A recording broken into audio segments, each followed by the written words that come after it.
बात ये भी बता दूं, जो रमजान शरीफ में गुनाह करता है, अल्लाह के रसूल फरमाते हैं कि अल्लाह उसके एक साल की नेकियों को बर्बाद कर देता है। रमजान शरीफ में एक गुनाह, ये कहां से मैं पढ़ रहा हूं, अल मौजमुल औसत से हदीस पढ़ रहा हूं। हाँ, जो रमजान शरीफ में एक गुनाह करे, अल्लाह उसके एक साल की नेकियों को बर्बाद कर देता है।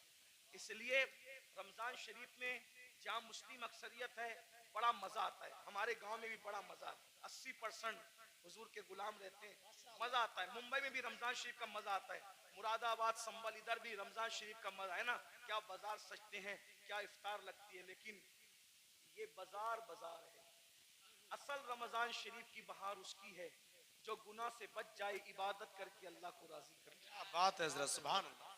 रोजा रखना, हो सके तो रमजान शरीफ में तहज्जुद, सहरी को उठते तो तहज्जुद का एहतिमाम करना। मेरे आका फरमाते हैं जो तहज्जुद पढ़ता है, आका फरमाते हैं इंशाअल्लाह वो बेहिसाब जन्नत में दाखिल होगा।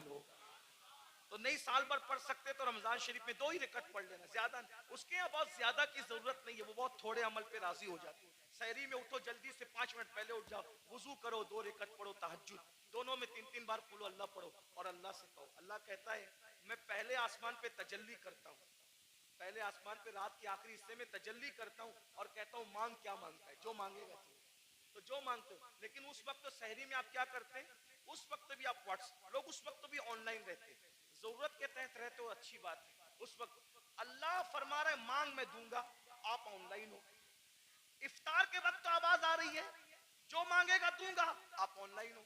रमजान शरीफ का फायदा उठा, एक बार दुरूद शरीफ पढ़ो, 70 बार दुरूद का सवाब।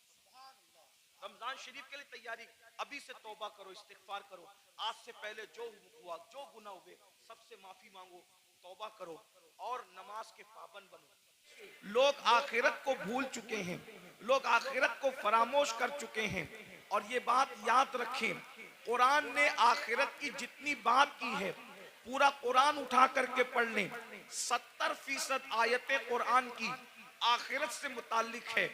मैंने कुरान मुकद्दस की जिस आया करीमा की सूरह नबा से तिलावत की है, उसमें अल्लाह तबारक व तआला ने कब्र से उठने का जिक्र किया है। इंसान कब्र से उठेगा, किस तरीके से उठेगा? कब्र से उठने वाला एक ही शक्ल पर नहीं उठेगा। कब्र के अंदर तो सबको इंसान की शक्ल में दाखिल किया जाएगा, लेकिन कब्र से उठते वक्त हर इंसान जो है असल शक्ल पे नहीं उठेगा, इंसानी शक्ल में नहीं उठेगा। कौन किस शक्ल में उठेगा? अब जरा सुनिए अहदीस मुस्तफा और जरा गौर कीजिए। कुरान कहता है यौमा युनफखु फिस्सूरी फतातूना अफवाजा, और उस दिन जब सूर फूंका जाएगा तो लोग फौजो फौज अपनी कब्रों से निकलेंगे, यानी अल्लाह की बारगाह में हाजिर होंगे। तो जब इंसान अपनी कब्र से बाहर निकलेगा तो कब्र से बाहर निकलने की कैफियत क्या है? सहाबे किराम ने पूछा या रसूल अल्लाह सल्लल्लाहु तआला अलैहि वसल्लम, ये बताएं कि जब इंसान अपनी कब्र से बाहर निकलेगा तो उसकी कैफियत क्या होगी, उसकी हालत क्या होगी, किस पोजीशन में वो निकलेगा? अल्लाह अकबर। दफन करते वक्त तो इंसान काफूर की खुशबू में बसाया हुआ होगा, दफन करते वक्त तो इंसान को कफन पहनाया हुआ होगा, दफन करते वक्त तो इंसान की कैफियत ये होगी इत्र और सुरमे के अंदर वो मुअत्तर भी होगा और उसकी आंखों पर सुरमे के असरात भी होंगे। लेकिन अल्लाह अकबर, उठते वक्त इंसान की कैफियत क्या होगी? अब जरा गौर से समात करें। अल्लाह अकबर। मेरे आका मुस्तफा करीम रऊफुर रहीम सल्लल्लाहु अलैहि वसल्लम अपने सहाबा से इरशाद फरमाते हैं, ऐ मेरे सहाबा, कुछ लोग क़यामत के दिन जब अपनी कब्र से उठेंगे तो उनकी आंखें नहीं होगी, वो अंधी आंखें लेकर के उठेंगे, आंखों में बीनाई नहीं होगी, वो आंखों में रोशनी नहीं होगी। जरा तसव्वुर तो करें, जो दुनिया में अंधा होगा वो आखिरत में अंधा हो जरूरी नहीं है, जो दुनिया में बीमार होगा वो आखिरत में बीमार हो जरूरी नहीं है। अल्लाह अकबर। इसलिए कि दुनिया की बीमारी की कोई हैसियत नहीं है, अल्लाह अल्लाह। लेकिन मेरे और आपके आका मुस्तफा करीम रऊफुर रहीम सल्लल्लाहु अलैहि वसल्लम इरशाद फरमाते हैं, कुछ लोग अपनी कब्र से अंधे उठेंगे, यानी उनकी आंखें नहीं होगी। अब मुझे बताएं, जब उनकी आंखें नहीं होगी तो वो अल्लाह अल्लाह का दीदार कैसे करेंगे, वो रसूलुल्लाह का दीदार कैसे करेंगे, वो औलिया अल्लाह का दीदार कैसे करेंगे। सहाबे किराम बेचैन हो गए और सहाबे किराम ने अर्ज किया, या रसूल अल्लाह सल्लल्लाहु तआला अलैहि वसल्लम, जो लोग बगैर आंखों के अपनी कब्रों से क़यामत के दिन अंधे उठेंगे, अंधे उठने की वजह क्या होगी? तो मेरे आका इरशाद फरमाते हैं, दुनिया के अंदर नसीहत करने वाले जब उनको नसीहत करते होंगे तो वो नसीहत को नहीं मानते होंगे। दुनिया के अंदर जब उनको अल्लाह से डराया जाता होगा तो वो अल्लाह से डरते नहीं होंगे। मिसाल के तौर पर आज भी आप देखें, बहुत सारे मुसलमान हैं जो अल्लाह रब्बुल इज्जत के बंदे जब उनको नसीहत करते हैं तो वो नसीहत मानते नहीं हैं। मिसाल के तौर पर अल्लाह अकबर, जैसे कि अगर किसी के घर में शादी में डीजे बजाया जा रहा हो, म्यूजिक बजाया जा रहा हो, गाने बजाया जा रहा हो, और अगर कोई आलिम कहे कि भाई डीजे न बजाओ ये हराम है, गाने न बजाओ ये हराम है, तो पलट करके नसीहत नहीं मानते, बल्कि क्या कहते हैं, दौलत हमारी है, मौलवी का क्या बिगड़ता है, माल हमारा है, मौलवी का क्या बिगड़ता है। सुन लो, अल्लाह के नबी ने तुम्हें वक्त से पहले आगाह किया, मरने वालों मौत आनी है, मरने के बाद क़यामत के दिन कब्र से उठना है। अगर तुम नसीहत नहीं मानते और दौलत के नशे में, गुरूर और घमंड के अंदर डूब करके खुदा की नसीहत को पीठ के पीछे डालते हो तो क़यामत के दिन अंधे उठने के लिए तैयार हो जाओ। सुन लो, दौलत के गुरूर और घमंड में खुदा की नसीहतों को फरामोश करने वालों, यहाँ किसी की आंखें अंधी होगी, कोई रास्ता पकड़ करके चला देगा। यहाँ किसी की आंखें अंधी होगी, कोई सहारा दे करके पार लगा देगा। यहाँ किसी की आंखें अंधी होगी, कोई ना कोई मदद के लिए आ जाएगा। मगर क़यामत के दिन अल्लाह की नसीहतें न मानने की बुनियाद पर जब तुम्हें अल्लाह अंधा उठाएगा, न वहां लाठी होगी, न कोई सहारा होगा, न कोई मददगार होगा। अंदाजा फरमाए, क़यामत के दिन दफन होने के बाद अपनी अपनी कब्रों से उठना है। बोलो, नसीहत मानते हैं लोग? आजकल बहुत से लोग नसीहत नहीं मानते। और एक बात बताऊं, नसीहत मानना ये भी ईमान की अलामतों में से एक अलामत है। नसीहत मानना ईमान की निशानियों में से एक निशानी है। कुरान कहता है, वदक्किर फ़इन्न ज़िक्रा तनफ़उल मुमिनीन, कि नसीहत करो, कि नसीहत मोमिनीन को फायदा देती है। पता चला जो नसीहत कबूल करते हैं वो मोमिन लोग हैं, और जो नसीहत कबूल नहीं करते वो अपने बारे में खुद सोचें कि वो क्या है। इसलिए नसीहत कबूल करो। आज नसीहत कबूल नहीं की जाती। अगर किसी मुसलमान को कहो, भाई चेहरे से दाढ़ी मुंडाना ये यहूदियों का तरीका है, चेहरे से दाढ़ी मुंडाना ये मुशरिकीन का तरीका है, चेहरे से दाढ़ी मुंडाना ये अल्लाह रसूल के दुश्मनों का तरीका है, तो आज का मुसलमान कहता है, अरे मौलाना अगर मैं दाढ़ी रखूंगा तो कैसा लगूंगा, मेरी बीवी पता नहीं इजाजत देगी कि नहीं देगी। मैं पूछना चाहता हूं मेरे भाई, बीवी से प्यार जरूर करो, लेकिन बीवी शरीके हयात है, शरीके ममात नहीं है। जैसे ही रूह का रिश्ता जिस्म से टूट जाएगा, ये बीवी कब्र में नहीं आएगी, अल्लाह अकबर, लेकिन खुदा के अजाब में गिरफ्तार कर दिए जाओगे। तो पहली चीज, अल्लाह के सच्चे रसूल सादिक व मसदूक मुस्तफ़ा करीम रऊफुर रहीम सल्लल्लाहु अलैहि वसल्लम फरमाते हैं, जो नसीहत नहीं मानते, जो हक को कबूल नहीं करते, वो क़यामत के दिन अंधे उठाए जाएंगे। यहाँ एक बात का और इजाफा कर दूं, बहुत सी चीजों में नसीहत की जाती है, हराम काम न करो, बिदात न करो, खुराफात न करो, जराइम न करो, गुनाह न करो, बद मजहब गुस्ताख रसूल से दोस्ती न करो, उनसे रिश्तेदारी न करो, बहुत सी चीजें कही जाती है, लेकिन हमारी कौम नसीहत मानने के लिए तैयार नहीं है। फिर मेरे आका मुस्तफ़ा जान रहमत सल्लल्लाहु अलैहि वसल्लम इरशाद फरमाते हैं, दूसरा गिरोह जब कब्र से निकलेगा तो उनकी कैफियत क्या होगी। आका इरशाद फरमाते हैं, जब दूसरा ग्रुप, चूंकि कुरान कहता है फतअतूना अफवाजा फौज फौज निकलेंगे लोग, यानी कब्रों से गिरो दर गिरो निकलेंगे। तो पहले ग्रुप का जिक्र आपने सुन लिया, अब दूसरे ग्रुप का जिक्र सुने। जो दूसरा ग्रुप कब्रों से निकलेगा उनकी कैफियत क्या होगी?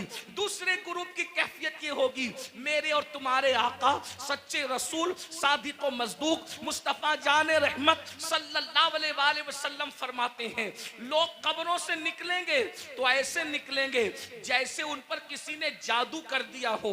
हालांकि उस दिन कौन किस पे जादू करेगा? जैसे जादू जिस पे किया जाता है तो उसका चेहरा कैसे बेरौनक होता है, सूना सूना होता है, उसके चेहरे पर जो है हसासियत नहीं होती, उसका चेहरा जो है अल्लाह अकबर खूबसूरत नहीं लगता। बल्कि सिर्फ समझाने के लिए कह रहा हूं, चेहरा मनहूस सा लगता है, डरावना सा लगता है।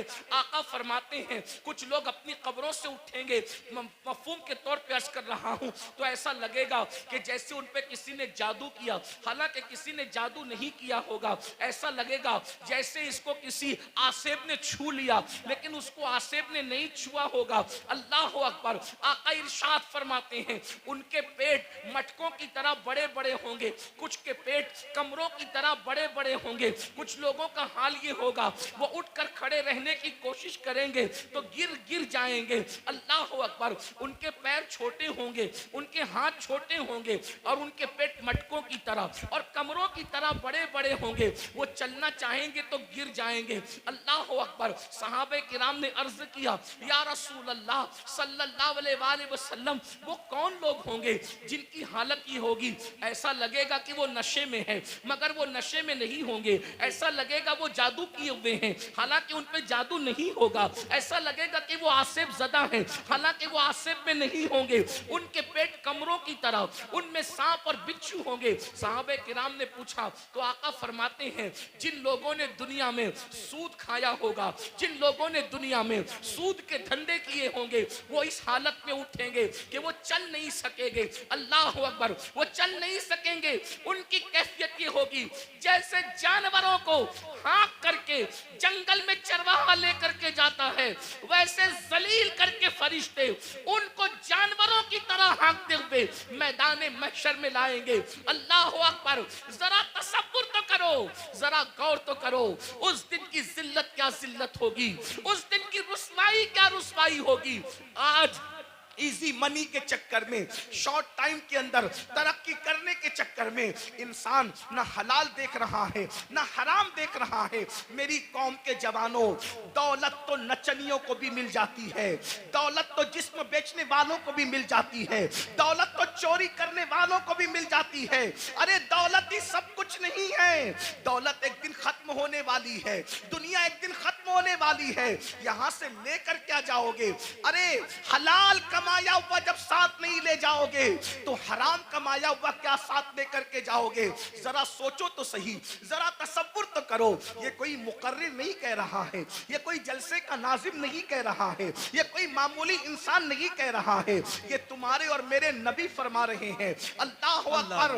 लोग, सूदखोर लोग अपनी कब्रों से ऐसे उठेंगे जैसे वो नशे में है, हालांकि वो नशे में नहीं होंगे। जैसे वो पागल है, हालांकि वो पागल नहीं होंगे। जैसे वो आसिफ ज़दा हैं, वो आसिफ ज़दा नहीं होंगे। जरा सोचिए आज किस तरीके से अल्लाह अकबर सूद को प्रमोट किया जा रहा है, ब्याज को प्रमोट किया जा रहा है। याद रखिए शायद इसी दौर के लिए कहा गया था, जो सूद से बचने की कोशिश करेंगे सूद का गर्दो गुबार उन तक पहुंच करके रहेगा, सूद का गर्दो गुबार उन तक पहुंच करके रहेगा।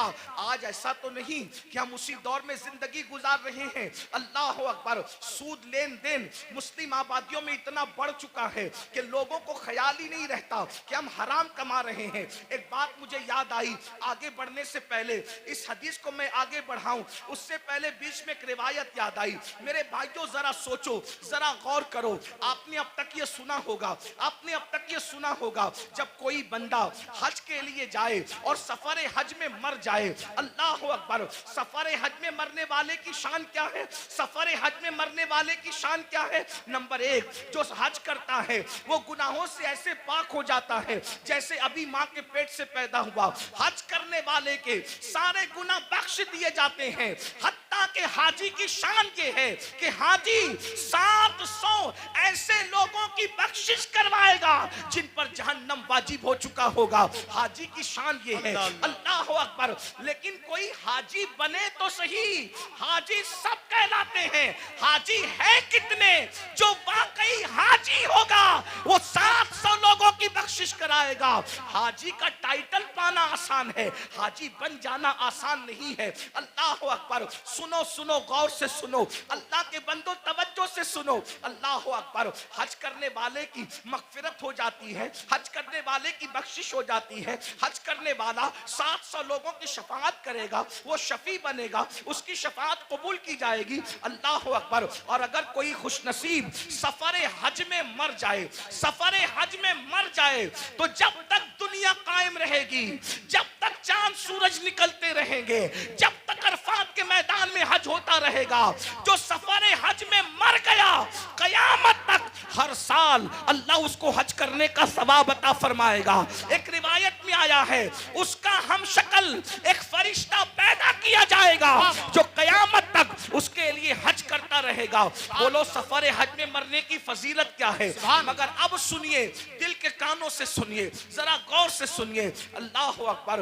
एक काफिला सफर कर रहा था, सफर करते करते जब वो आगे बढ़ा हज के सफर में, तो उन्होंने क्या देखा, एक बंदे का इंतकाल हो गया। और जब उसका इंतकाल हो गया, सोचा हाजी है, हाजी साहब का इंतकाल हो गया। अभी काबे तक पहुंचे भी नहीं थे कि हाजी साहब का इंतकाल हो गया। हाजी साहब का इंतकाल हुआ तो उनके चेहरे पे कपड़ा ढांक दिया गया। जब कपड़ा ढांक दिया गया, थोड़ी देर के बाद लोगों ने सोचा चलो गुस्ल दे दो, चलो कफन पहना दो ताकि हम इनको दफन कर सकें। जैसे ही गुस्ल देने के लिए चेहरे से कपड़ा हटाया तो क्या देखते हैं कि हाजी साहब का चेहरा गधे की तरह हो गया, गधे की शक्ल इख्तियार कर गया।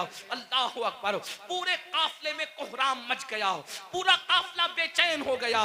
अरे सफर हज में मरना तो बड़ी सआदत की बात है, लेकिन सब रोने लगे, सब बेचैन होने लगे, दुआ करने लगे और दुआ करते थे, या अल्लाह तू किसी पे जुल्म तो नहीं करता, सफर हज में मरने वाला इसका चेहरा गधे की तरह हो गया। अल्लाह अकबर। तो किसी की आंख लगी तो ख्वाब में इरशाद फरमाया गया, तुम इसके गधे की तरह चेहरा होने पर अफसोस और ताज्जुब करते हो, ये नहीं पूछते कि इसका चेहरा सफर हज में भी आखिर गधे की तरह क्यों हो गया। जब पूछा गया तो बताया गया, ये सूद के पैसे से हज पे आया था और ये सूद का कारोबार करता था, इसलिए बतौर इबरत इसकी शक्ल को गधे की तरह कर दी गई। मेरे प्यारे आका अलैहिस्सलातु व तस्लीम के प्यारे दीवानों, दुनिया दुनिया दुनिया की मोहब्बत, दुनिया का माल, कुरान कहता है अल्हाकुमुत तकासुरु हत्ता ज़ुरतुमुल मक़ाबिर, हलाक कर दिया तुमको माल की मोहब्बत ने, यहां तक कि तुम कब्रों के गढ़ों तक पहुंच गए। माल की मोहब्बत से निकलो। माल कमाना बुरा नहीं है, लेकिन माल की मोहब्बत में मजहब व मसलक का सौदा करना बुरा है, आखिरत को फरोख्त करना बुरा है। याद रखिए ये दुनिया है। एक बात मैं आपसे कहता हूं, आप बहुत अच्छे से सुन रहे हैं, 99% लोग अच्छे से सुन रहे हैं, 1% लोग अगर गड़बड़ कर रहे हैं, ये मैं उनके ईमान और अकीदे पे छोड़ता हूं, क्योंकि कुछ लोग ऐसे होते हैं जो अपने वजूद के होने की गवाही में चिल्लम चाट करते हैं, उन्हें करने दीजिए। मेरी तवज्जो 1% लोगों की तरफ नहीं, मेरी तवज्जो उन 99% खुशनसीबों की तरफ है जो अपनी आखिरत को बेहतर बनाने के लिए यहाँ बैठे हैं, जो अल्लाह की रजा के लिए यहाँ बैठे हैं। 1% लोगों में चाहे जमीन पे बैठे लोग हों, चाहे मिंबर पे बैठे लोग हों, जो गड़बड़ करे उनको करने दीजिए। आप सुनिए, अब उस 1% में से भी 50% उसमें से भी इधर आ गए हैं और माशाल्लाह सब सुन रहे हैं। आधा % उसमें से अब लोग अगर कुछ हैं उनको करने दे वो जो कर रहे हैं, लेकिन गौर से सुनिए। एक बात आपसे कहता हूं, हम झूठ बोल के माल कमा लें, हम सूद के जरिए माल कमा लें, हम चोरी के जरिए माल कमा लें, किसी जरिए माल कमा लें, थोड़ा जरा गौर कीजिए। अगर हम पीवर हलाल के जरिए भी माल कमाएं तो मुझे बताइए माल किससे वफा करता है? जो हमसे वफा करेगा। एक बात याद रखना, माल जरूर कमाओ मगर माल के चक्कर में अल्लाह को मत भूलो। यही तो फिरौनियत है। देखो मालदार फिरौन भी है, मालदार उस्मान गनी भी है, मालदार नमरूद भी है, मालदार सुलेमान अलैहिस्सलाम भी है, मालदार जो है वो कारून भी है और मालदार जुल्करनैन भी है। लेकिन फर्क क्या है? दोनों मालदारों की मजम्मत नहीं है। सैयदना उस्मान गनी को माल के बदले में जन्नत बेची गई है। अगर माल बुरा होता तो उस्मान गनी की भी बुराई की जाती माज़अल्लाह माल की बुनियाद पर, लेकिन कोई उस्मान गनी की बुराई नहीं करता। अल्लाह अकबर। कारून की बुराई होती है, उस्मान की बुराई नहीं होती। वजह माल ने कारून को अल्लाह का बाकी बना दिया और माल ने उस्मान गनी को जन्नती बना दिया। माल बुरा नहीं है, माल का इस्तेमाल बुरा है। हुकूमत मिली नमरूद बिगड़ गया, हुकूमत मिली सुलेमान अलैहिस्सलाम को हुकूमत ने नहीं बिगाड़ा, बल्कि जब भी नेमत मिलती है तो सुलेमान अलैहिस्सलाम कहते हैं कि सुबहान रब्बियल आला। नमरूद कहता है अना रब्बुकुमुल आला और सुलेमान कहते हैं सुबहान रब्बियल आला। माल बुरा नहीं है, माल के चक्कर में अल्लाह को भूल जाना बुरा है। अब आपसे पूछता हूं कितने ही मालदार हैं हम? थोड़ा गौर, मिंबर वाले भी गौर।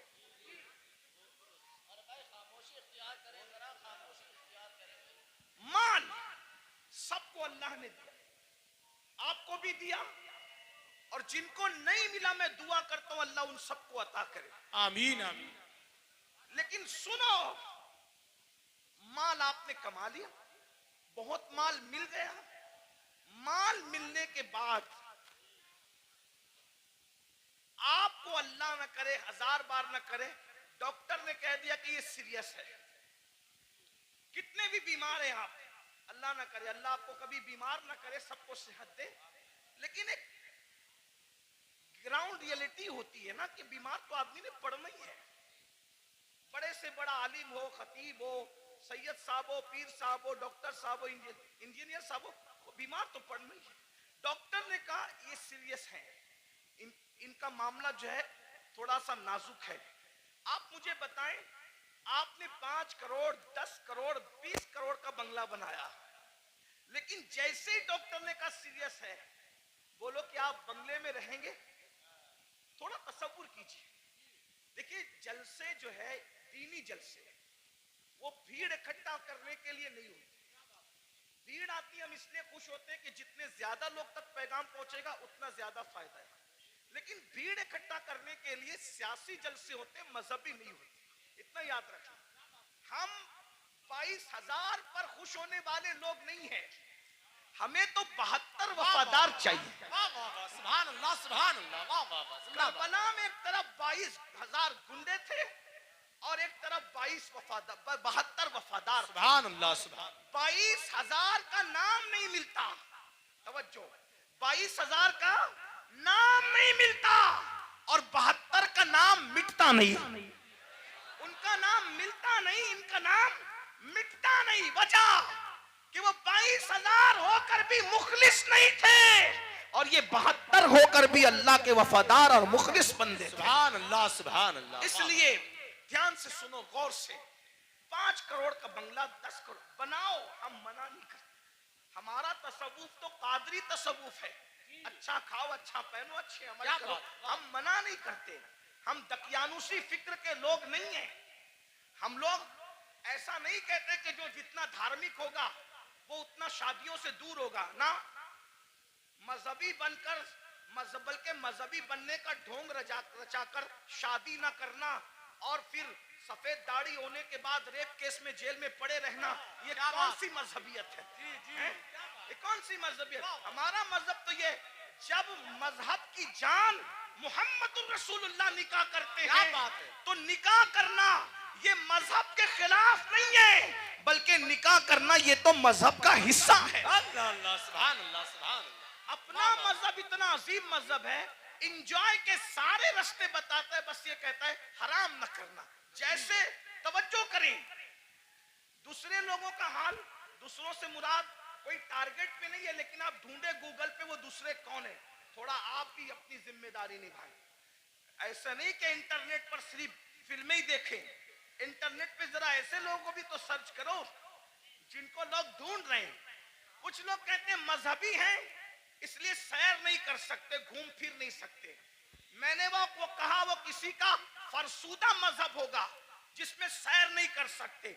मेरा मजहब कहता है सीरू फिल अर्द, जमीन की सैर करो। बल्कि सैर भी हमारे यहाँ सुन्नत है। क्यों? इसलिए कि जब हमारा नबी सैर करता है, तवज्जो, हमारा नबी सैर करता है, और कैसी सैर, जिसकी सैर को कुरान यूं बयान करता है, सुब्हानल्लज़ी अस्रा बिअब्दिही लैलन मिनल मस्जिदिल हराम इलल मस्जिदिल अक्सा अल्लज़ी बारकना हौलहू लिनुरियहू मिन आयातिना इन्नहू हुवस समीउल बसीर। अल्लाहु अकबर। जब नबी ने सैर की है तो उम्मती सैर क्यों ना करे? लेकिन सैर बता दी गई जी। जब सैर करने जाओ तो पाप न करो। क्या बात, वाह वाह वाह वाह वाह, बहुत अच्छा हजरत। सैर करने जाओ तो शराब न पियो। सुभान अल्लाह। सैर करने जाओ तो औरतों पर पाप की नजरें न डालो। हम भी सैर करते हैं, रसूलुल्लाह ने भी सैर की। जब हुजूर पहुंचे मस्जिद अक्सा तो अल्लाह ने उनकी मेहमानी की। माशाअल्लाह। हुजूर के सामने दो चीजें आई, अलग अलग रिवायत है, मौके की मुनासिबत से दो चीजें पढ़ रहा हूं, तीन का भी जिक्र है। हुजूर के सामने दो चीजें आई, शराब भी रखा गया, दूध भी रखा गया। तवज्जो जी। सैर है, सैर में अल्लाह की तरफ से बतौर इम्तिहान शराब भी रखा गया, दूध भी रखा गया। दोनों में से जो चाहो पियो। इसलिए कि आदमी जब सैर के लिए निकलता है तो अपनी मौज में होता है। आदमी जब हुजूर के लिए नहीं कह रहा हूं, मैं जनरल बात कर रहा हूं, सैर के लिए निकलता है अपनी कैफियत में होता है, सैर के लिए निकलता है अपने अंदाज में होता है। सैर में अच्छे अच्छों को पहचान सकते हो कि कौन कितना मुत्तकी है। आम सफर में पहचान में आ जाते हैं तो सैर में तो और पहचान में आते हैं। जब हुजूर के सामने रखा गया दूध और शराब, हुजूर ने शराब नहीं पिया, हुजूर ने दूध पिया। हुजूर ने दूध पिया। जिब्रील ने कहा हुजूर आपने अच्छा किया, शराब नहीं पिया। अगर शराब पी लेते तो आपकी पूरी उम्मत गुमराह हो जाती। उस सैर में नबी ने शराब नहीं पिया, दूध पिया। बता दिया मेरे उम्मतियों, हम सैर के लिए निकले, शराब छोड़कर दूध पिया। तुम भी निकलना, शराब को हाथ मत लगाना, दूध पियो तो जायज है, शराब पीने की इजाजत नहीं है। हुजूर ने नारे तकबीर, नारे रिसालत, मसलके आला हजरत जामिया अरबिया मदीनतुल उलूम, जश्ने दस्तार बंदी। वाह वाह वाह, सुभान। सैर करने के लिए गोवा जाओ, मना नहीं है। समुंदर देखना, दाएं बाएं नहीं देखना। ये भी हमारे नबी की सैर में। हुजूर जा रहे थे मस्जिद अक्सा, हुजूर जा रहे थे मस्जिद अक्सा। एक ने कहा मेरी तरफ देखें। मैं बतौर मफहूम पेश कर रहा हूं, उलमा जान रहे मैं कहां से पढ़ रहा हूं। मेरी तरफ देखे, हुजूर ने नहीं देखा। दूसरे ने कहा मेरी तरफ देखे, हुजूर ने नहीं देखा। तीसरे ने कहा मेरी तरफ देखे, नहीं देखा। हुजूर सैर तो कर रहे हैं मगर साथ वो निगाह जिसके बारे में मेरे इमाम कहते हैं, नीची आंखों की शर्म व हया पे दुरूद, ऊंची बीनी की रिफत पे लाखों सलाम। अल्लाह अकबर। तालीम उम्मत के लिए सैर भी हो रही है, नजर नहीं भटक रही है, नजर अपने मकसद पे लगी हुई है। जब मस्जिद अक्सा पहुंचे और जिब्रील ने कहा या रसूलल्लाह आपने अच्छा किया, आपने उस बुढ़ी को नहीं देखा है? उस बुढ़िया को नहीं देखा। वो बुढ़िया जानते जो बन सवर का सच सवर के आई थी कौन थी? आपने नहीं देखा ना उस बुढ़ी को? हुजूर ने मैं नहीं देखा। अब वो कौन थी? कौन थी? वो दुनिया थी। दुनिया दुनिया बुढ़ी हो गई है, बन संवर कर आई है बुढ़ी, आपने नहीं देखा। अगर आप उसकी तरफ मुतवज्जे होते, अगर आप उसकी तरफ मुतवज्जे होते तो आपकी उम्मत दुनियादार हो जाती। फिर किसी ने कहा मेरी तरफ देखें, वो यहूदियों का दाई था, अगर आप उसकी तरफ देखते आपकी उम्मत यहूदी हो जाती। वो ईसाइयों का दाई था जिसने मुतवज्जे किया, आप उसकी तरफ मुतवज्जे होते आपकी उम्मत ईसाई हो जाती। वो मजूसियों का दाई था, आप उसकी तरफ मुतवज्जे होते आपकी उम्मत आतिश परस्त हो जाती। लेकिन आपने किसी की तरफ नहीं देखा। तो भाइयों, हमारे मजहब में सैर करना मना नहीं है, बल्कि सैर के दरमियान जो हराम काम करते हो वो मना है, गाने सुनते हो वो मना है, हराम काम करते हो वो मना है। इस्लाम कहता है एंजॉय करो, हराम काम मत करो। मैं बार बार इस पे कह चुका हूं।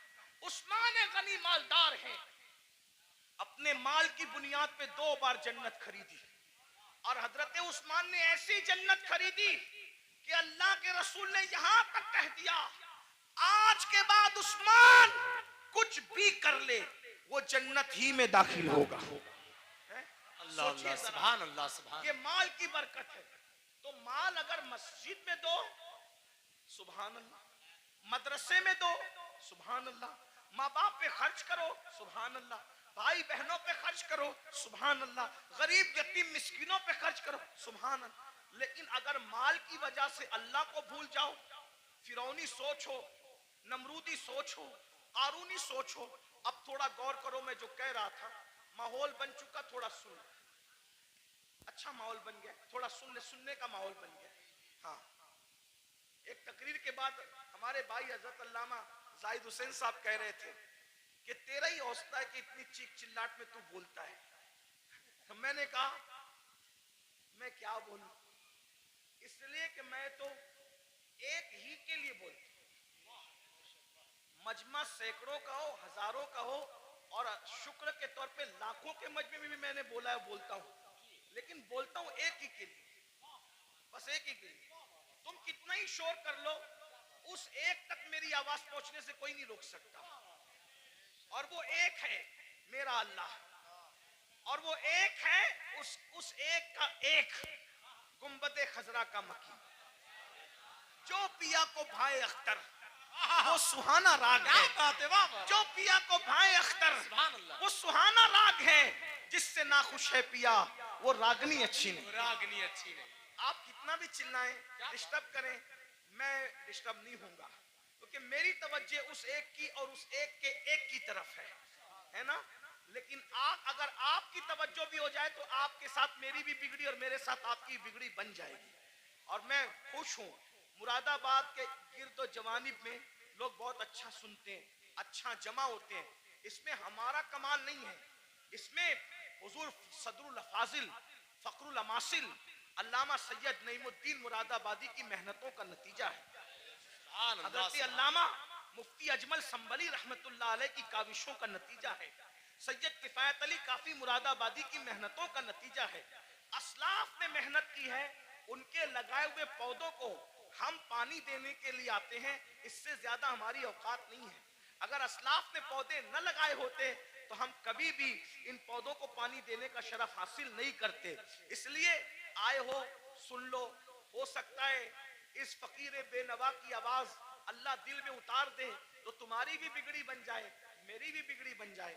ये माल माल माल माल माल माल माल में डूबे हो तो सब्र करो। 5 करोड़ का बंगला हो, 10 करोड़ का बंगला हो, कितना भी कीमती पलंग हो, सागवान का बनाओ, इसका बनाओ, उसका बनाओ, डॉक्टर कहते हैं आप सीरियस है, आपकी जान को खतरा है, सही कहना, वो बंगला छोड़कर हॉस्पिटल में आते हो कि नहीं आते है ना। देखो ये अल्लाह की आजमाइश, इम्तिहान है, और वो हॉस्पिटल हमारे लिए किराए का होता है कि नहीं, किराए का होता है। बहुत घमंडी आदमी, थोड़ी सी दौलत आ जाती है पैर जमीन पे नहीं टिकती, दौलत देने वाले खुदा को भूल जाता है, इज्जत मिलती है अल्लाह को भूल जाता है, इज्जत देने वाले खुदा को भूल जाता है।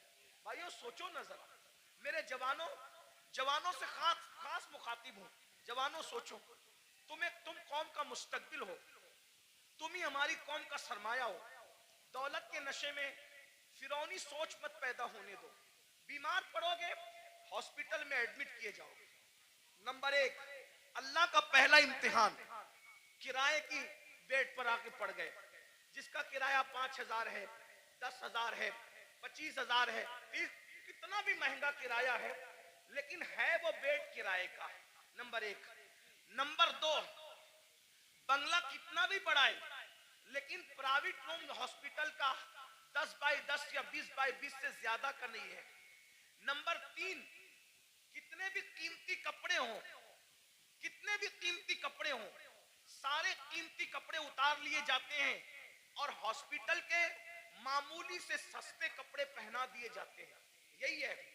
अब अगर सेहत हासिल करके घर पहुंच गए तो सुभान अल्लाह, वरना अगर मरे तो किन कपड़ों में है? किस पर घमंड कर रहे हो, किस पर इतरा रहे हो? यही माल है ना जो मस्जिद में जाने नहीं देता। दुकान का शटर बंद करके नमाज के लिए मस्जिद में जाऊंगा तो कितने कस्टमर चले जाएंगे। जालिम सोच, ये माल की हैसियत, माल से बड़ा बेवफा कोई है, माल से बड़ा गद्दार कोई है? और तू इस माल से दिल लगाया जो माल ने बीमारी में भी तेरे काम ना आया, इस महल से दिल लगाया जिसने बीमारी में भी तुझे घर से बेघर कर दिया, हॉस्पिटल के कपड़ों में तू मरा, हॉस्पिटल की चार दीवारी में तूने आखिरी सांसें ली, ये तेरे माल की औकात है? अरे काश तू माल भी कमाता, लेकिन माल में तू अल्लाह को नहीं भूलता, घमंड नहीं करता, माल कमाता, ज़कात देता, माल कमाता, नमाज पढ़ता, माल कमाता, गरीबों की मदद करता, माल कमाता, हज उम्रा करता, माल कमाता, लोगों को, कमजोरों को मजबूत बनाने की कोशिश करता। लेकिन अफसोस, इस माल ने मेरी कौम के जवानों को घमंडी कर दिया। उन भाइयों को आगे बढ़ने से पहले एक बात करता हूं, दो बातें करके बात खत्म कर लूंगा, बस दो बातें, आखिरी की दो बातें, एक और एक सुने। एक बार बादशाह हारून रशीद हज के लिए निकला, हारून रशीद बादशाह हज के लिए निकला। न इधर उधर की तू बात कर, ये बता के काफिला क्यों लुटा, मुझे रहजनों से गरज नहीं तेरी रहबरी का सवाल। पहले मिंबर ही मिंबर पे बैठना सीख ले, तो अपनी औकात से बढ़ के कुछ नहीं कहूंगा, लेकिन बहुत दुख की बात है, मिंबर वाले मिंबर पे बैठना सीख ले। बस मिंबर पे तो अब हर आदमी को आप घुसा कर लाते हैं, मियार भी मिंबर का खत्म। हमारे दादा मुर्शिद हुजूर मुफ्ती आजमीन के दौर में मजाल थी कोई अवाम में से पब्लिक पे चढ़ती, मिंबर पे चढ़ती नहीं। हुजूर मुजाहिद मिल्लत के दौर में मजाल थी, कोई मिंबर पे नहीं। यहाँ तो हाल यह है कि बस कोई मियार ही नहीं। इन्ना लिल्लाहि, अल्लाह रहम करे। दो, एक और एक, दो बात सुने, बात खत्म कर। हारून रशीद जैसा बादशाह, वो सिर्फ करोड़पति, अरबपति, फैक्ट्री और जो है वो कारखानों का मालिक नहीं था, मुरादाबादी बर्तनों की फैक्ट्री उसकी नहीं थी, बल्कि वो इतना बड़ा बादशाह था कि वो बादलों को कहता था, बादलों को, ऐ बादलों जहां चाहो बरस जाओ, जहां चाहो बरस जाओ, तुम जहां बरसोगे मेरी ही हुकूमत होगी। इतना बड़ा हुकूमत का मालिक वो हारून रशीद। हज के लिए जब निकला ना वो, ये सब लोग जो डिंग डांग करते हैं ना, ये दुनिया के हुक्मरान, उसके सामने कुछ भी नहीं है। ये 25 लोग हैं, मैं किसी का नाम नहीं ले रहा हूं, बच्चे हैं। उसको देखो, ये ग्रीन कालीन, ये रेड कालीन कितना इतराते हैं। फ्लाइट से लेकर के अगर एयरपोर्ट के दरवाजे तक हुक्मरानों को मिल जाए तो। हारून रशीद, गौर कीजिए, तारीख है, तारीख, कितना मालदार होगा वो बादशाह कि बगदाद से जब हज को चला है तो बगदाद शरीफ से लेके मक्का शरीफ तक उसके लिए कालीन बिछाया गया। गौर करें, इतना मालदार आपके मुरादाबाद में, अपने इंडिया में कोई नहीं होगा। इंडिया में क्या, सऊदी में भी कोई नहीं होगा, बर्तानिया और अमेरिका में भी कोई नहीं होगा। आप घमंड मत कीजिए, हमसे मालदार लोग गुजर चुके। उसका हज कितना कर्रो फर वाला था, कितना कर्रो फर वाला था। मैं अभी आपको बहुत करंट लगने वाली गुफ्तगू करूंगा। हारून रशीद की बेअदबी नहीं कर रहा हूं, लेकिन इबरत के लिए बता रहा हूं, तवज्जो करना। इतना बड़ा कर्रो फर वाला आदमी मक्के शरीफ तक कालीन बिछा उसके लिए कि कई बादशाह का पैर जमीन पे न पड़े। रास्ते में उसको मिल गया अहलुल बैत का दीवाना, जिसे दुनिया कहती है बहलूल दाना। वो दीवाना मिला बहलूल। ओ बहलूल ने कहा, ओ हारून किधर जा रहा है? तो दीवाना ही था, सब लोग उसको खलीफा बादशाह अड़गम दड़गम कहते थे, लेकिन दीवाना, दीवाने लोग किसी को खातिर में नहीं लाते, और जो खातिर में लाते वो दीवाने नहीं होते हैं। याद रखना, जो खातिर में लाते वो दीवाने नहीं होते, जो दीवाने होते किसी को खातिर। भाई तू वजीर होगा अपने घर का, मैं तो दीवाना हूं। तू बादशाह होगा अपने घर का, मैं तो दीवाना हूं। मेरे भाई, दुनिया का दीवाना किसी को खातिर में नहीं लाता। तुम कैसे आशिके रसूल हो कि तुम लोगों को खातिर में लाने लगे हो? इश्क की एक्टिंग तो नहीं कर रहे हो? जो आशिक होगा दौलत को भी खातिर में नहीं लाता, दौलतमंदों को भी नहीं लाता, बादशाही को भी नहीं लाता, बादशाहों को भी नहीं लाता। उसके नजदीक कोई कुछ नहीं है, उसके नजदीक सिर्फ महबूब महबूब है, बस महबूब महबूब है। हमें महबूब से प्यार ही कितना है भाइयों। बहरहाल दूर ना निकले बात। ओ हारून किधर जा रहा है? बादशाह को छेड़ा उसने, बहलूल ने। हारून ने कहा हज को जा रहा हूं। अच्छा, लोगों का खून पी के हज को जा रहा है? बहुत खून पिए हो है ना, आप भी बहुत खून पियो। बहन का खून पिया, हिस्सा दबाया, हज को जा रहे हो हैं? हाजी साहब हज को जा रहे हैं, कहां? बहन का हिस्सा मार के। वाह भाई वाह, क्या हाजा है। भाई का हिस्सा दबा के हाजी साहब हज को जा रहे हैं, मस्जिद बना रहे, पूरी मस्जिद बनाई। स्टेज से ऐलान हुआ मुखय्यरे कौम व मिल्लत, इन्होंने मस्जिद बनाई, इनके लिए अल्लाह ने महल बनाया। पता चला कि भाई का हक अभी तक नहीं दिया। मस्जिद बनाना फर्ज न था, भाई का हिस्सा देना फर्ज था, है ना? हर साल हज करना फर्ज न था, बहन का हिस्सा देना फर्ज था। दबा रहे हो, खूब दबा रहे हो, दबा लो, खून चूस रहे हो। खून पीने वालों, ओ लोगों का खून पीने वालों, खून पी रहे हो खून। मेरे मुर्शिद हुजूर गौस पाक कहते थे, दिन भर रमजान शरीफ में पानी नहीं पीते, शरबत नहीं पीते, खाना नहीं खाते, और इफ्तार करते हो तो लोगों के खून से करते। आप में की भी बहुत सारे लोग खून से इफ्तार करते, खून से। रूह अफ़ज़ा नहीं पीते, खून पीते हो, खून खून पीते हो। खजूर नहीं खाते, मक्के मदीने मुनव्वरा की, खून से इफ्तार करते हो। वो कैसे? सबके हाथ में खजूर तो नजर आती है, मगर वो खजूर नहीं होती, वो खून होता है। क्यों? अगर आपने झूठ बोलकर किसी को धोखा देके माल कमाया था और उससे खजूर खरीदी थी, दिखने को तो खजूर थी, मगर वो लोगों का खून था। किसी का कर्जा लेके हड़प कर लिया था, उससे इफ्तार का दस्तरखान सजाया था, देखने को तो वो फल फ्रूट और रूह अफ़ज़ा थे, मगर वो लोगों का खून था। कब तक लोगों के खून से इफ्तारी करोगे? कब तक लोगों के खून से इफ्तारी करोगे? भूखे प्यासे रहने के सिवा कुछ नहीं मिलने वाला। गौस पाक फरमाते थे, लोगों के खून से इफ्तारी करते, हराम माल से इफ्तार करने वाले, तू लोगों के खून से इफ्तारी करता है। सूद से इफ्तारी करने वाले लोगों के खून से इफ्तारी करता है। यहां मैं मुसलमानों को कह दूं, मेरे भाइयों, नमक से इफ्तार कर लेना, नमक से, मगर किसी हराम के दस्तरखान पे कभी इफ्तारी करने मत जाना। जिंदाबाद। आज तो तुम्हारे लिए हुकूमतों के ऑफिसों में दस्तरखान बिछते, इफ्तार पार्टियां हो रही हैं। मुसलमानों का खून चूसने वालों के साथ इफ्तारी करने वालों, तुम्हें शर्म नहीं आती? क़यामत के दिन रसूलुल्लाह को मुंह क्या दिखाओगे? और गैरत का सौदा ना करो, गैरत का जनाजा ना निकालो। नबी पाक का आशिक वो होता है, उसके बदन पर पेवन वाला लिबास तो हो सकता है, उसके बदन पर गुनाहों के धब्बे वाला लिबास नहीं होता। गैरत सीखो, गैरत। इकबाल ने कहा था, ऐ ताहिरे लाहौती, उस रिस्क से मौत अच्छी जिस रिस्क से आती हो परवाज में पहुंचाए। क्या बात हजरत, जिंदाबाद जिंदाबाद। वाह वाह।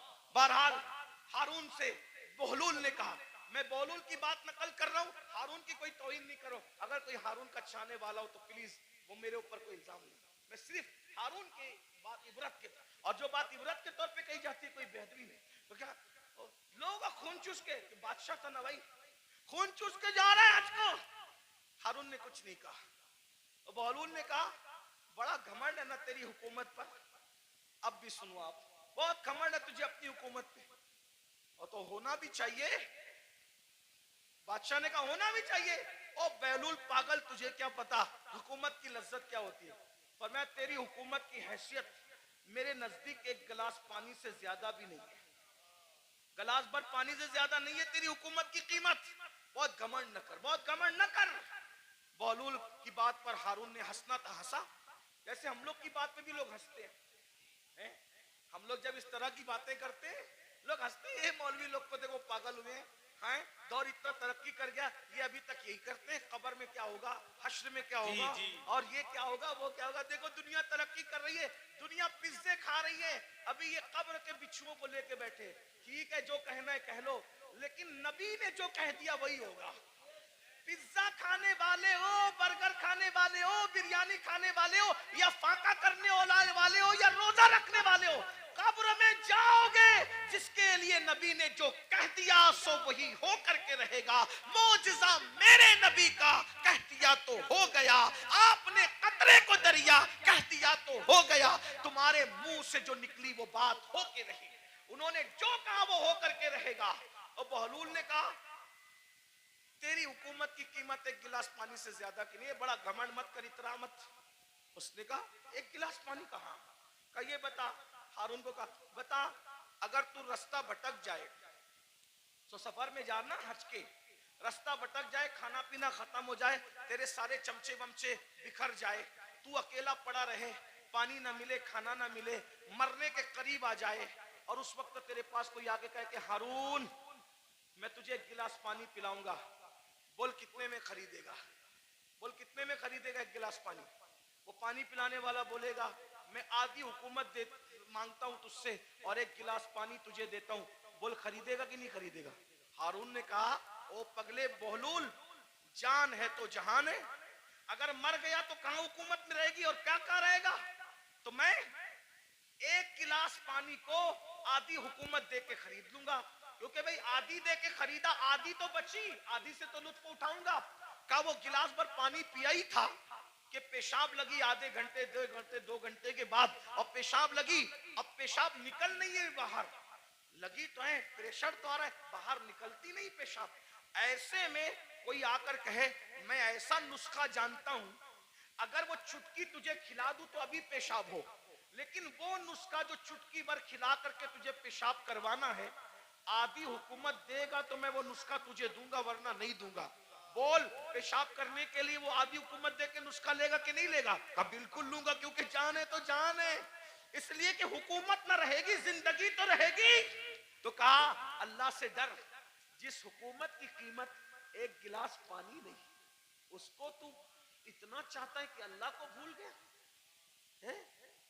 बताओ हारून रशीद की कब्र पर कितने लोग जाते हैं फातिहा करने, कितने लोग हारून रशीद के नाम पे न्यास करते हैं, हारून रशीद के नाम पे कितने लोग जलसा करते हैं, कितने लोग जुलूस करते हैं, वो है, कितने लोग उसकी मुरीदी का ऐलान करते हैं। बादशाह था, बादशाह, इतना बड़ा बादशाह कि बादलों को कहता था जहां जाओगे जा करके बरस जाओ, मेरी हुकूमत होगी। लेकिन ना नाम है, ना अल्लाह अकबर कोई दुआ करने वाला है, ना कोई नाम लेने वाला है, ना कोई तारीफ करने वाला है। अल्लाह अकबर, फिर कह रहा हूं तौहीन के तौर पे नहीं, इबरत के तौर पे कह रहा हूं, है कोई उसके नाम का जलसा जुलूस करने वाला? नहीं नहीं नहीं। बताओ जब इतने बड़े बादशाह का कोई नाम लेवा नहीं है, जबकि उसकी जिंदगी में कुछ तकवा भी नजर आता है, लेकिन अल्लाह अकबर, उस मर्द कलंदर को देखो जो मदीने मुनव्वरा से एक लिबास पहन कर आया था और पूरी जिंदगी उस पे गुजार दिया और 90 लाख को ईमान की दौलत अता कर दी।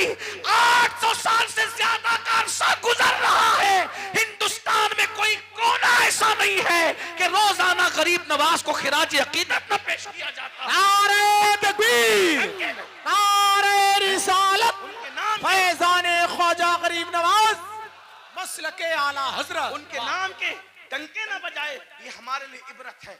इसलिए दौलत के नशे में अल्लाह को मत भूलो। तो आका अलैहिस्सलाम फरमाते हैं दूसरा गुरोह जो अपनी कब्र से निकलेगा तो उनका हाल क्या होगा, वो पागलों जैसे दिखेंगे, पागल नहीं होंगे, आसिफ ज़दा दिखेंगे, आसिफ। और आखिरी बात इस उन्वान की, आका फरमाते तीसरा ग्रुप जब अपनी कब्र से निकलेगा तो वो जर्रे बेमिकदार से भी कम होगा।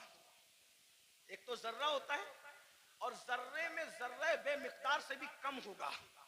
उनकी शक्लें तो इंसानों जैसी होगी, लेकिन वो बिल्कुल बारीक से जर्रे जर्रे दिखाई देंगे। अल्लाह की कुदरत है, बारीक बारीक जर्रे दिखाई देंगे, वो बारीक बारीक जर्रे। और जानवर उनको कुचलेंगे मैदान महशर में, और इंसान उनको पैरों तले कुचलेंगे मैदान महशर में। और जब इंसान और जानवर उनको कुचल लेंगे, तो कुचलने के बाद उन जर्रे बेमिकदार की शक्ल में उठने वाले इंसानों को पकड़कर जो जहन्नम के अंदर कैद खाना होगा, उस कैद खाने में ले जाकर के कैद कर दिया जाएगा।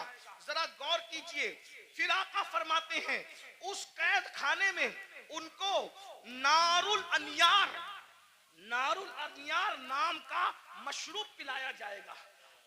एक तो जर्रे बेमिकदार में उनको उठाया जाएगा, इंसान और फरिश्ते उनको पैरों तले कुचलेंगे, फिर उनको पकड़कर जहन्नम के कैद खाने में ले जाया जाएगा, उसमें उनको नारुल अनियार पिलाया जाएगा।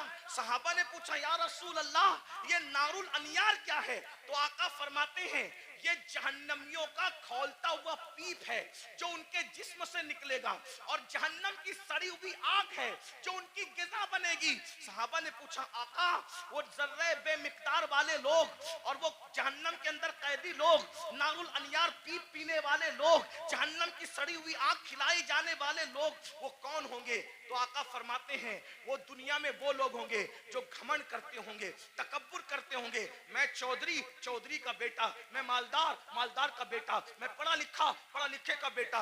इल्म पर घमंड करने वाले, अमल पे घमंड करने वाले, नसब पे घमंड करने वाले, तकवे पे घमंड करने वाले, किसी किस्म का घमंडी होगा, कयामत के दिन उसको जर्रे बेमिकदार में उठाया जाएगा। ऐ मेरी जवानों, आपसे पूछता हूँ, ये घमंड ही तो है जो आपको उलमा के करीब नहीं होने देता, ये तकब्बुर ही तो है जो लोगों को आज दिन से करीब नहीं होने देता। थोड़ी सी दौलत आ गई, गरीब रिश्तेदारों को भूल गए, घमंड कर रहे हैं। थोड़ी सी डिग्री आ गई, दीनदारों को हकीर समझ रहे हैं। अभी देखो ये बच्चे जो हाफिज कुरान हुए, कोई इज्जत नहीं हमारे समाज में, आलिमों की और हुफ्फाज की कोई इज्जत नहीं। जबकि हम इनको क्या कहते हैं? नायबे रसूल। कागज पे कुरान लिख दिया जाए तो उसको सर पे रखा जाता है, और सीनों पे कुरान लिख दिया जाए है? तो उनको मस्जिद में वो लोग आके बात सुनाते हैं, घर में जिसकी बीवी उसकी बात नहीं सुनती। कागज का लिखा हुआ कुरान सर पे आए, सीनों पे लिखे हुए कुरान की क्या कद्र कर? भाइयों, कद्र करना चाहिए। ये जो बेकदरी उलमा की करते हो, बेकदरी हुफ्फाज की करते हो, दीनदार तबके आप लोग नहीं करते, आप लोग तो बहुत मोहब्बत करते हैं। लेकिन इंटरनेट के जरिए से आवाज वहां तक पहुंचती है जो घरों में बैठे हैं, जो हमें सुनना नहीं चाहते। इंटरनेट के बहुत से नुकसानात है, लेकिन कुछ फायदे ये भी हुए कि जो तबका हम लोगों की आवाज से नफरत करता था, वो भी कहीं ना कहीं चुपके सुनने लगा, और कहीं ना कहीं बर्फ पिघलने लगी। हाँ, ये हो रहा है फायदा, कुछ नुकसान भी हुआ। हाँ, इसीलिए आपसे कहता हूं, इंटरनेट के सामने बैठते हो तो बड़े वकार से बैठा करो। आपके बैठने से किसी को हिदायत भी मिल सकती है, और मिंबर पे लड़ने से किसी का ईमान भी जा सकता है। इसका ख्याल रखना, इसलिए कि आपको अपने बेगाने सब देख।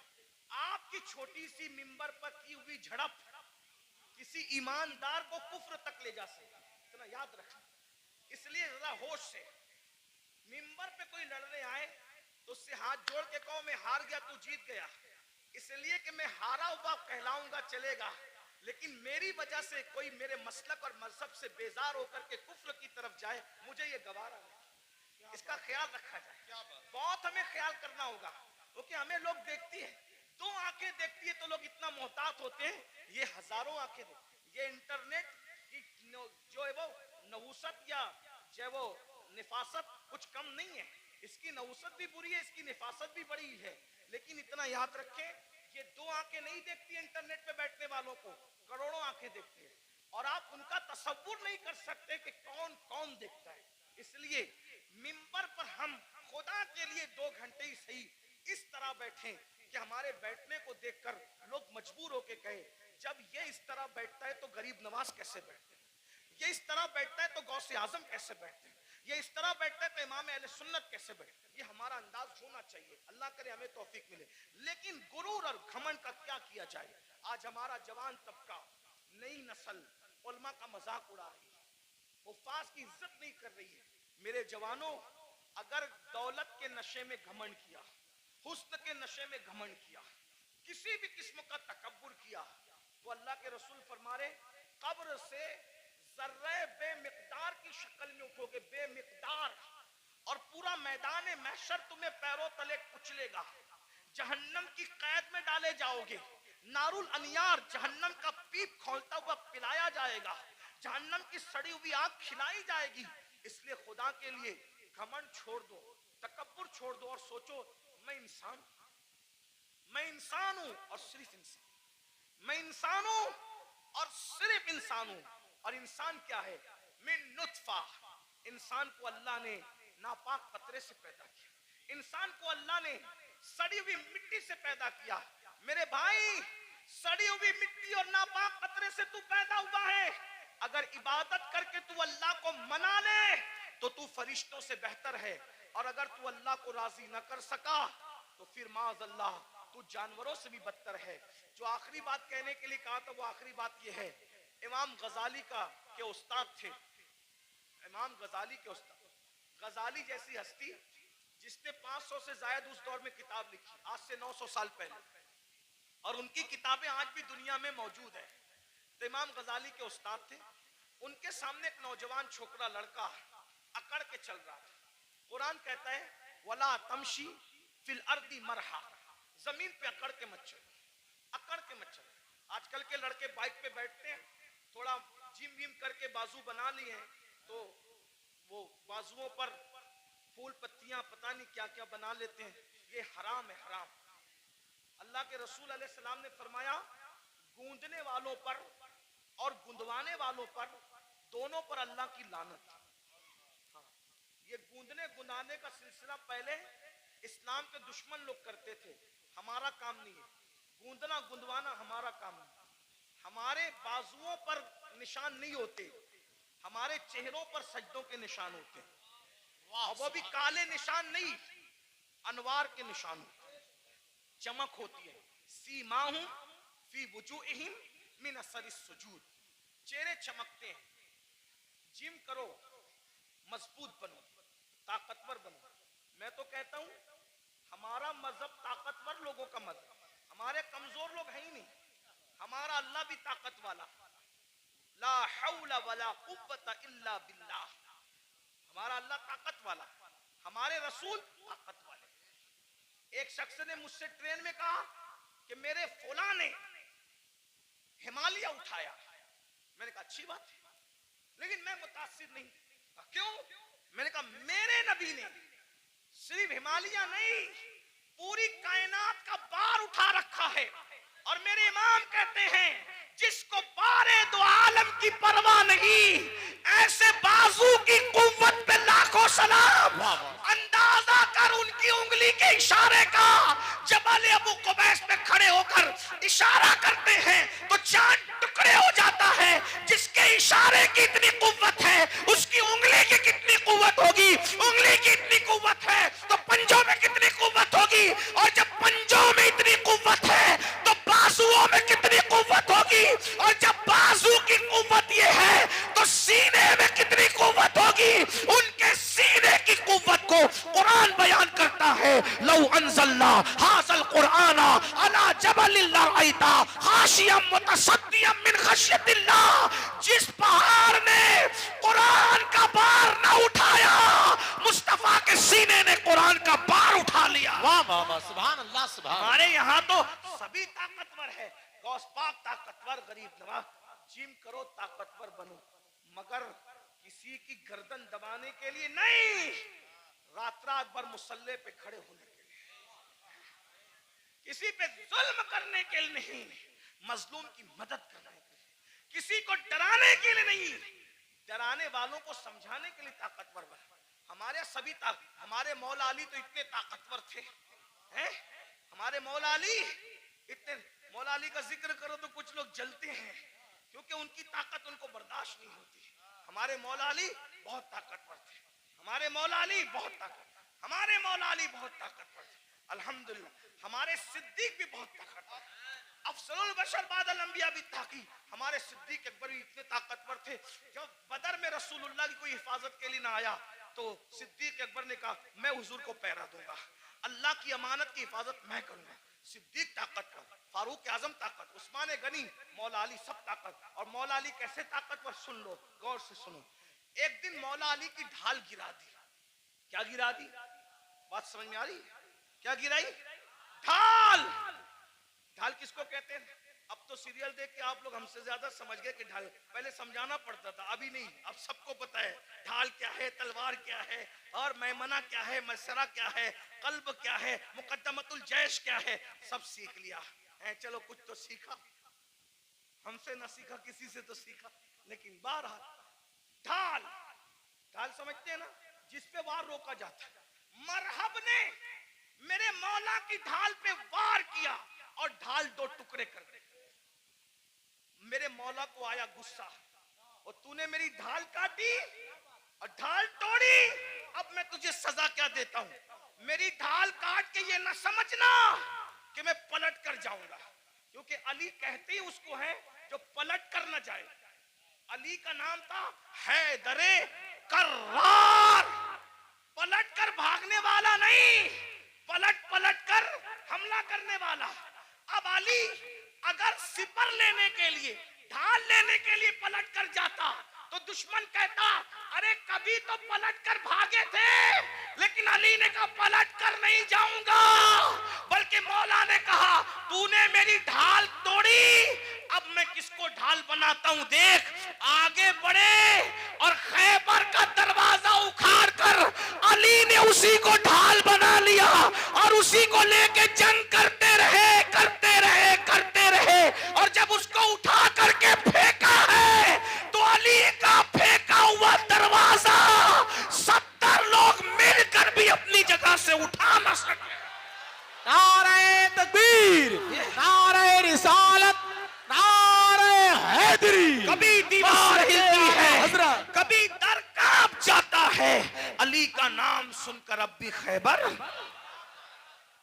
हम अली वाले हैं, लेकिन वो अली वाले हैं जो सिद्दीक को अफजलुल बशर मानते हैं। हम वो अली वाले हैं जो फारूक आजम को आदिलों का सरदार मानते हैं।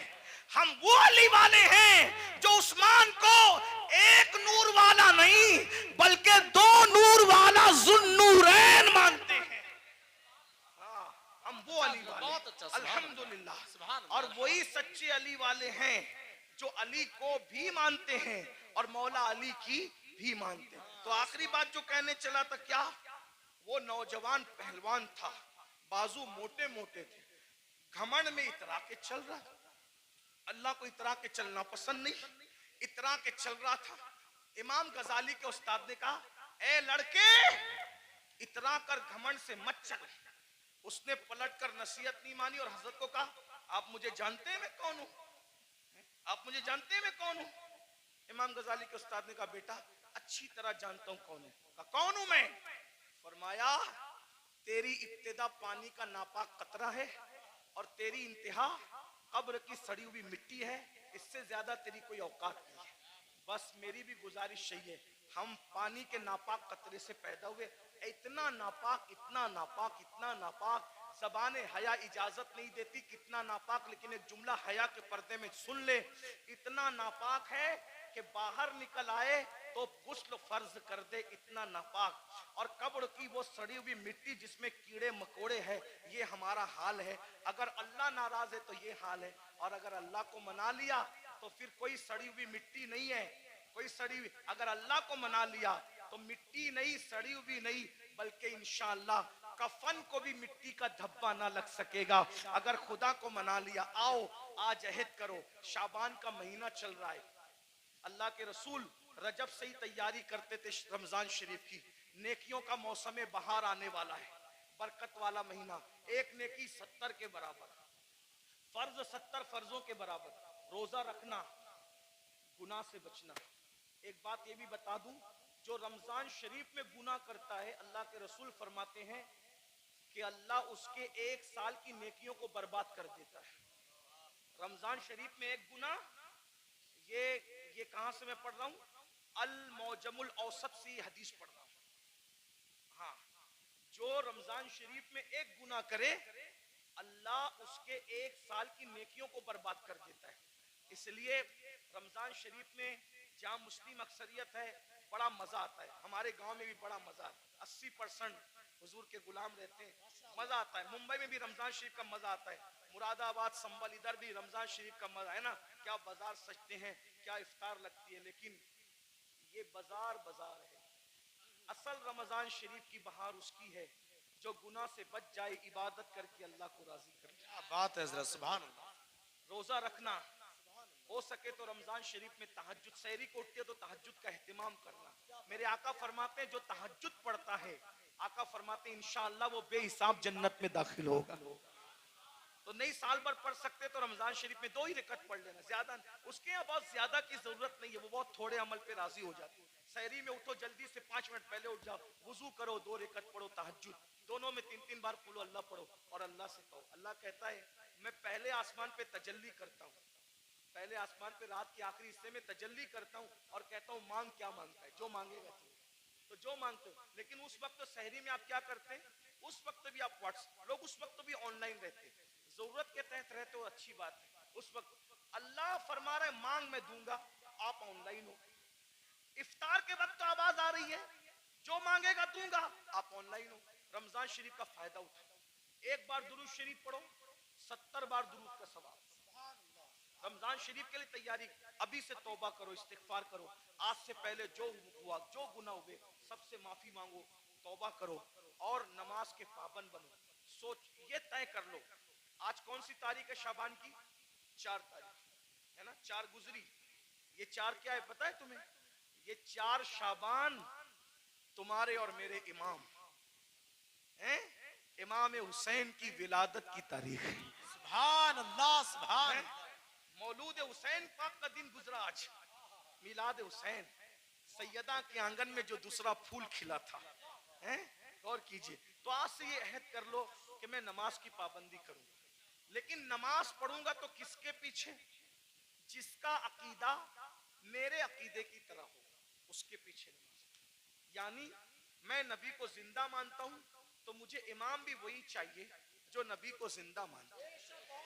मैं नबी को आलिम माकाना व मा यकून मानता हूं तो मुझे इमाम भी वही चाहिए जो नबी को माज अल्लाह पीठ के पीछे इल्म का दाना ना दे, बल्कि नबी को वो ये माने कि ये सब चीजें तो बहुत छोटी मोटी है, जिसकी निगाह से खुदा की जात ना छुपी उसकी निगाह से कौन सा इल्म छुप सकता है। सुभान अल्लाह। और अगर बरेली के ताजदार के लहजे में कहे तो यूं कह ले कि और कोई गैब क्या तुमसे नेहा हो भला, जब ना खुदा ही छुपा तुम पे करोड़ों दुरूद। तो इमाम कौन सा चाहिए? बस ये जो आपका अकीदा वो आपके इमाम का अकीदा। बस आखिरी बात कह दूं, लोग क्या करते हैं, मैं तो नबी को जिंदा मानता हूं, मैं तो नबी को हाजिर और नाजिर मानता हूं, मैं तो नबी को अफजलुल रसूल मानता हूं, मैं तो नबी को खैरुल बशर मानता हूं, लेकिन मैंने हर किसी के पीछे नमाज पढ़ लेना। मैंने कहा भाई, जिस मौक्किल का वकील उसके खिलाफ हो, उसका मुकदमा वो कैसे जीत सकता है? मिसाल के तौर पे बात इतनी है कि मौक्किल किसको कहते हैं? जिसके आगे वकील खड़ा हो। मौक्किल कहे मैंने कत्ल नहीं किया और वकील कहे कि मेरे मौक्किल ने कत्ल किया, तो बोलो बचाएगा कि फंसाएगा? हैं? मौक्किल अलग बोल रहा है, वकील अलग बोल रहा है, बचाएगा कि फंसाएगा? अरे जब दुनिया की कोर्ट में मौक्किल और वकील की अलग अलग बात फंसा देती है, तो कुदरत की अदालत में इमाम का अकीदा अलग है, मुक्तदी का अकीदा अलग है। बोलो तुम्हारी नमाज को बचाएगा कि फंसाएगा? अब तुम्हारे ऊपर है। नमाजें बचाना चाहते हो तो सदरुल फाजिल जैसे वाले अकीदे के पीछे नमाज पढ़ना, और अगर नमाज को फंसाना चाहते हो तुम जानो, तुम्हारा काम जानो, हम अपनी जिम्मेदारी पूरी कर चुके। अल्लाह दौरान गुफ्तगू अगर कोई गलती हो तो हमें माफ करे। अस्तगफिरुल्लाह व मा अलैना इल्लल बलाग। अस्सलामु अलैकुम व रहमतुल्लाह।